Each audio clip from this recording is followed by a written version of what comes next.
Welcome to Two Vintage Sports Guys, talking sports, collectible cards, and whatever else is on our mind. This is Joe Randacci, tossing it over to my partner. Hello, everybody. Sorry, that was a bad impression. Paul Gallagher. I'm in Atlanta doing a Harry Carey imitation for the inaugural opening day tribute, March 25th, 2026. Here we go. All right, so we got tonight is the kickoff game, as mentioned, 8 o'clock Eastern Time. We have the New York Yankees visiting the San Francisco Giants. What's your thoughts on that? Well, I don't like the Yankees, and so I'll root for the Giants, I guess. Well, Yeah. but it's a great game. I mean, everybody's excited. I'm excited. Baseball's finally here. The games now count. We have a whole bunch of stuff going on. So, in honor of that, I went out. I think last time I talked to you about buying some box of heritage cards. So I'm sitting here sorting through those, taking out the good ones that I like. So I'm excited. All right, so with the Giants, we got, is it Freed or Fried? Because I never get his name right. Thanks. Guy from Atlanta. You should probably do some research. Max Fried, and Max you Fried. should sound like maybe that you're not reading off of Google, but that's okay. We'll get No, I'm there not reading one off day. of Google. I just can't get his name right regardless. I mean, I hated him on Atlanta for all those years as a Met fan, and obviously as a Philly fan, you loathe him as well, so we can share that. We share in loathing. He did really well last year, so his first season with the Yanks, and now he's back, their starter. And I don't know, as we look through all the matchups, there's a few names that pop out like Skeens and Mizorowski, but there's not really a ton of household names for two old guys to recognize. But we'll start off with a good one.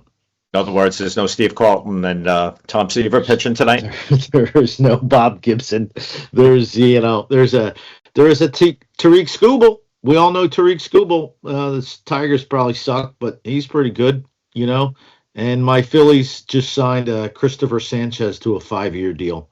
And he's their opening day starter who probably should have gotten awards and accolades last year, and he didn't. And they're hosting the Rangers, my second favorite team. So it's safe to say the biggest star tonight is Aaron Judge for the Yankees. And then opening day tomorrow might be Paul Skeens. His Pirates visiting my Mets. So that'll be 0-1 for my Mets by 5 o'clock tomorrow. Yeah, we all hope. We all hope. Yes, you're right. Every day is Aaron Judge Day. Every game that he plays in is important. The WBC, everybody's watching Skeens. I think some cards that I didn't even redeem last year because he was an MVP because I didn't really understand how that all works. But somebody will teach me one of these days about redemption cards and turning them in and what the MVP means. But I just get any card that says Aaron Judge. I think he's a standard. Well, I'm guessing you don't have his 2013 Bowman Chrome Draft Picks and Prospects Super Factor autograph card, which sold for a record-breaking $5.2 million this March. I guess we missed out on that one. If I did, Joe, I'm not sure I'd be doing a podcast with you. I would not not be that this here pays. Yeah, not that this pays, but I would be far, far away on a beach somewhere if I had that card. No, I am the average Joe of collecting, pun intended. That's I've West got Coast time. I don't care about West Coast time. Let's stay on the East Coast for a second. You're asleep. So You're Skeens, asleep. I'm going to tell you the most valuable one, and then you're going to tell me the one you pulled last year. So his 2024 Topps Chrome Update MLB debut patch autograph. And what's a patch autograph? It's when they put a little piece of his uniform on the card, right? Which is just insanity to me. Hopefully game used. It's not always game used. It should be. There's controversies every step of the way, but yes, hopefully it is a game used jersey. What do you think that sold for last year? Let's go with $1 million. Can we go with $1 million? Yeah, because I just told you before this happened. $1.1 million, and it was pulled by an 11-year-old collector. How's that? Oh, that's the one. So great story there. That's the one where the Pirates put out a reward bounty for that. So they offered to whoever pulled it season tickets. I think for the 12-year-old, the highlight of that offer was that he would meet Livy Dunn, his girlfriend. That was probably the highlight of the whole package. If you don't know who Livy Dunn is, don't Google it. It's probably not good for a vintage guy to Google Livy Dunn. But Now you know. Now you know. I'm posting that picture with when I edit this. But so it that says was here. It says here, and I am on the line on Google that Skeens' 2025 salary of $875 was less than what his card sold for that the kid pulled. yeah. Yep. So I mean the Pirates tried to buy it. I think it was ultimately sold. If memory serves me correct, it was ultimately sold to Dick's Sporting Goods, and it's now in a Dick's Sporting Goods shop. Very cool, Shout very out cool. to them. All right. Maybe they'll be a So, what sponsor. other games do you see on your little scoreboard there? That's That anything Yamamoto value? one. Yeah, that Yamamoto one. Scooble. Nick Pavetta is an ex-Philly who was traded for not much. I don't know what we got for him, but not much. And the Brewers. The Brewers are fun to watch. Mizorowski, second year. I've got a Topps Now Mizorowski debut card that I love, and that hopefully I've got a card from a company you've definitely never heard of, Pulse, which is unlicensed, which gets us into a whole nother conversation of licensed versus unlicensed. Topps is the only company that has the license for Major League Baseball, and so they can show the players in their natural uniform. I've got this card that's called Pulse, or it's brought out by Pulse, that's an auto, and it's a blank uniform, so people don't really value that too much. I kind of value the auto. I think I paid $8, $10, $20 for it. It's probably not worth that, but it's in the personal collection. All right. So, one thing before we move past opening day, since it is opening day for your team and mine tomorrow, the under/over on Philly wins for 2026 is set at 89.5. Make your call. This will be noted and jotted down, and we will see who wins by the end of the year. 89.5. You going under or over? I have to go over because I have to pick them to get to the World Series again. So over. Does your friend Google so tell me you're going how over. many Now wins they I'll had make left? it even. Let's talk more insanity. The Mets 2026 projected win total is higher at 90.5. That's insanity. I'll take under all day with that one, and would be happy to lose it if I could win more games. So I will bet you a lunch for that. You are winning. You are winning. Last year the Phillies won 96. So I'm going to take the over again. That's a good one. I love that. I can't believe 96 them. last year. Who knocked you out? First round? No, I don't want to talk about it. We're not talking about it. Let's move on. All righty. Well, we Mets in typical fashion lost the last game to Florida and didn't make the playoffs and did not deserve to. So good for them. All righty. So that covers that. What do we got going on in hockey, Paul? Talk to me some hockey. Oh, the hockey guy. Final push for the playoffs. I won't keep it all about Philadelphia, but they did lose to the Blue Jackets. The Blue Jackets, holding on to that playoff spot. So we're getting into the final couple of weeks of hockey. All the mainstays are there. You're not that you're a Ranger fan, but they fell through the floor. Trades have been made. Houses have been cleaned. Now we just wait on, Austin Matthews and where he goes next year and stuff like that. But we're winding up. We'll see who's who and what's what. But I'd like to think that people are still going off of the Jack Hughes Olympic win and getting into hockey. And like everything, playoffs makes everything better. So we'll see. So with hockey, interestingly enough, if you look at it, you know who the number one team is in the Atlantic? No. The Buffalo Sabres, who are killing it. They're like 20-5 or in their last 25, something like that. And if you look at last year compared to this year, Sabres were not in the playoffs, very low last year. If you look at the bottom two teams in the Atlantic, it's the Maple Leafs and Panthers who will not be making the playoffs. That's so, lovely. What the difference a year has made.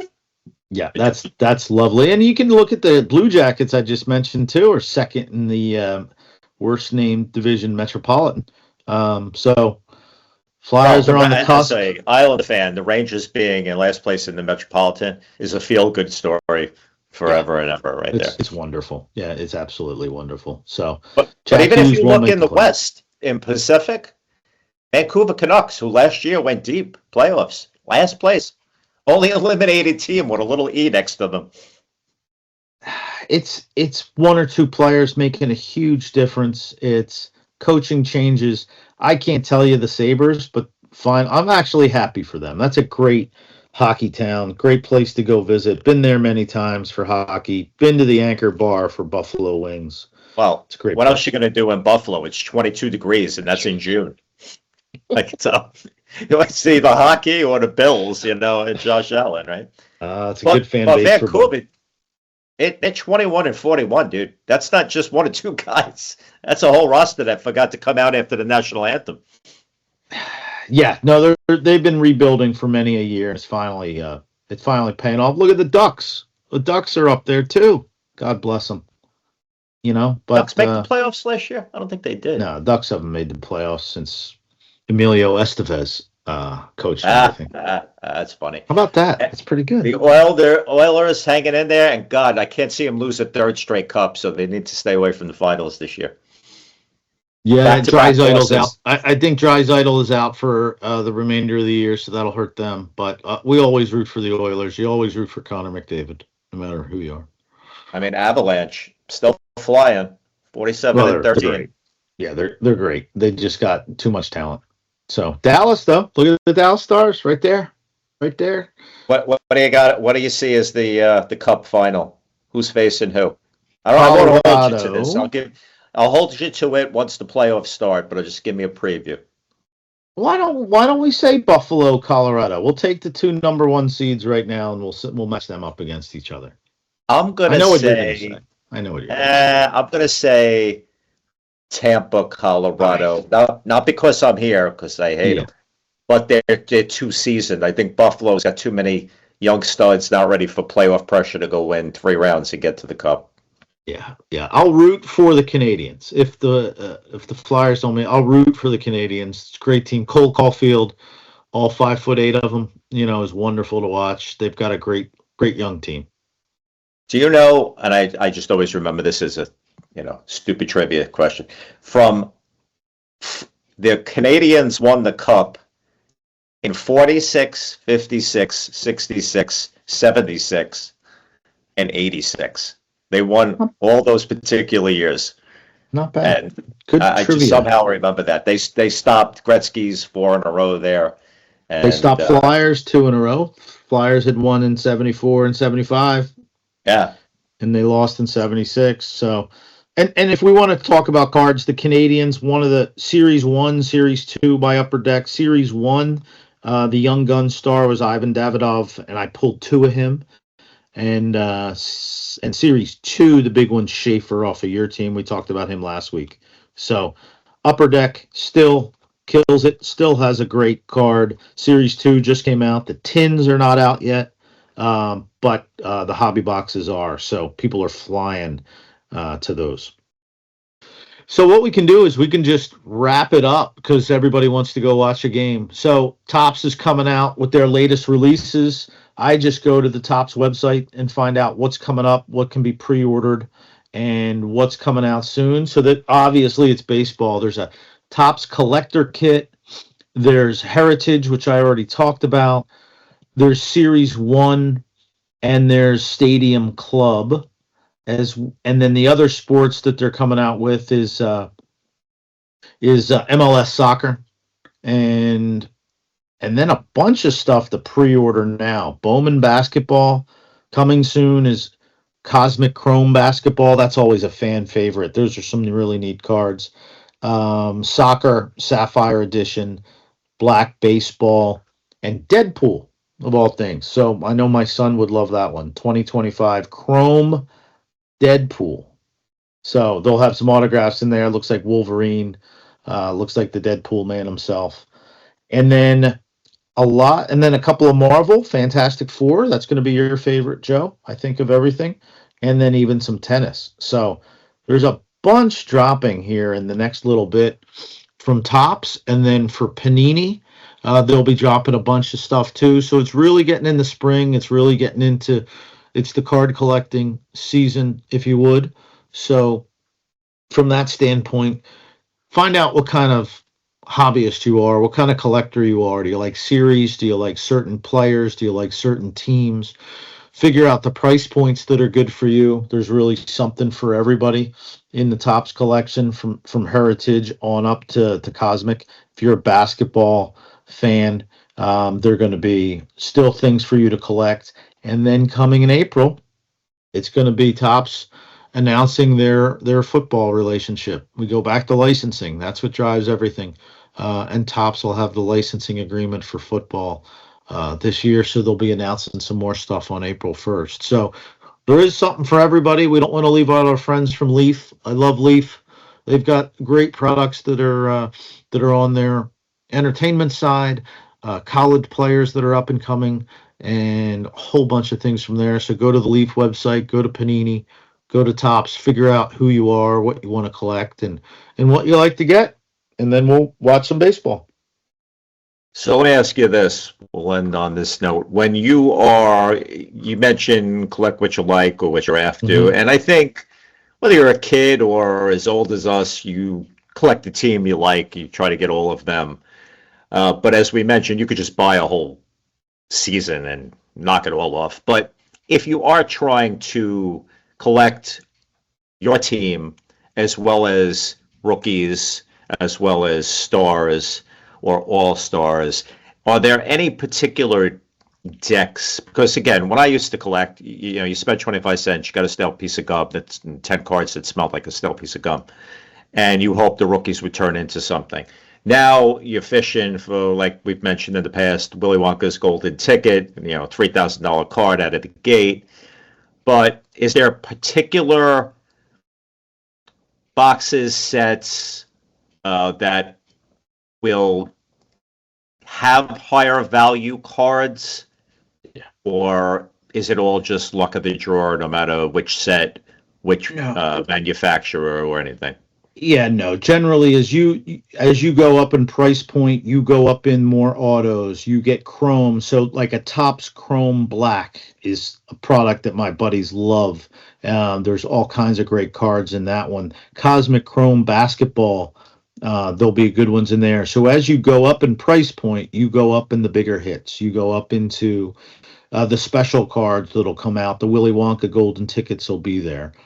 As you stay in the more I'll call even-keeled sector with Topps Heritage and Series 1, there might not be a lot of splashy ones, but those are the ones that I think are still worth collecting. I collect the whole series, and it's at a price point where I can do that. I'm not dropping an arm and a leg, and I'm getting some fun cards that I like. Again, hopefully I'm not in the minority, but I can find some fun in base, I can find some fun in the inserts, and I can find some fun everywhere. In these Heritage and Series 1. It's not all about finding the most expensive card in the box or the case. It's not all about a case hit. It's about who you like and what you like. So I think there's something for everybody. But as you said, the further you go up, the more pressure there is to get something from it. But it makes it really fun when you hit something in a Topps Chrome Black baseball. That's going. So, go on the website, learn about the boxes, learn about the odds, about what you're going to get and how you're going to get it. And then there's a great section. What are you chasing? There's a Skeens here that's going to be in there. There's an autograph Trout. There's we talked about Judge home field cards. So I like going to the sites and finding out more about the collection. That way you're more knowledgeable. That way you know what you're looking at and what you're going for. So, like everything else, has these cards now priced kids 10 and under out of buying it with their own money or allowance? You and I would steal $1 out of our mom's, pocketbook, go buy 4 packs for $1 and, went from there. Now, does the kid have to steal mom's credit card to go buy a pack or two? I would never steal. I would never advocate for thievery. How about borrow indefinitely? But you need to shop with mom and dad a lot of times. Let's put it like that. You're not. But unless you go to a store that has a lot of singles that are priced under $1, and we might know one or two of those stores. So that's where you go to a card show. There's a card show here at Cobb Galleria in Atlanta, upcoming this weekend that I'm going to go to. And at the shows, that's where you can go through bins of cards and find cards that you can buy for $1, sell for $2. You can buy for 50 cents and sell for $1. There's a lot of flipping going on. There's just like house flipping, it's only in cards. So what you're describing is why you go to card shows and why you go to a local shop that has a healthy selection of singles so that you can spend time, sift through boxes and boxes and boxes of cards, find something that's reasonably priced and that you can go with your allowance money that you've worked hard for and buy something. I'd rather steal the credit card. And on that, we will end this episode of Two Vintage Sports Guys. Bye-bye, Paul. Don't steal. Be good, boys and girls. Bye-bye.